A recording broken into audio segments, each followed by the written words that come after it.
These are the common mistakes where people like forming a company, choosing the wrong state without assessing the goals.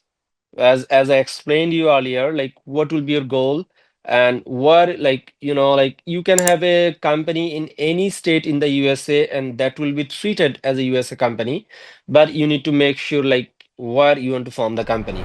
If you have no selection, you have no partner, I would advise you to go with the tax-free states. I mean the sales tax-free state, for example, Delaware, New Mexico, Wyoming, Texas, and so. And also, you need to be make sure that selecting the right suitable business structure. Your goal is as a small seller. I wouldn't advise you to form an INC, because if you form an INC, you have to pay taxes in two states. I mean, two stages. So you need to avoid that as well.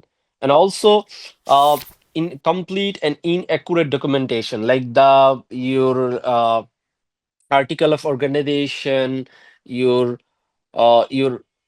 inside documents, like what are the business you are in, it needs to be completed as complete as possible. Also, failing to appoint a reliable register agent, that's also another mess. I do heard a lot of stories that, hey, I open a company, but the with a register agent address or someone else address, a family person address, but the state documents, the federal documents are not being received properly, and I don't get any update. So you need to make sure the registered agent you appoint is very responsive to, to go through down the line. And also missing an application for taxes. This is also another important thing. Ignoring state-specific document compliance, for example, annual report, state fees. There are states like you form a company, you need to report something, you need to file another form or something in a specific times. So that's also another important things. Overlooking the importance of a US business address. Your business address has to be a good one, so people can understand, people can do whatever they need to do, or people can rely, and whenever someone they would like to send the documents, you can receive the documents. This is also important. Using inconsistent and unverified details, very important, very clearable thing. Skipping market research before registration. Forgetting to open a US bank account, because you have a US company, but you are asking your customer to send money to your homeland.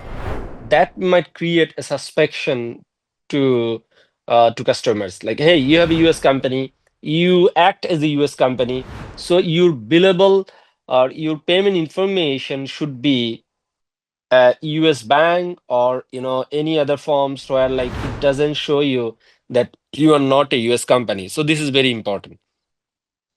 And of course, some people open their companies are not focusing to maintain it. So that's very important that you do maintain the companies properly, not considering long-term maintenance cost. You have to focus on it, because there are states where formation is, cheap or affordable, but the renewing the company might cost you more. So you need to focus on that.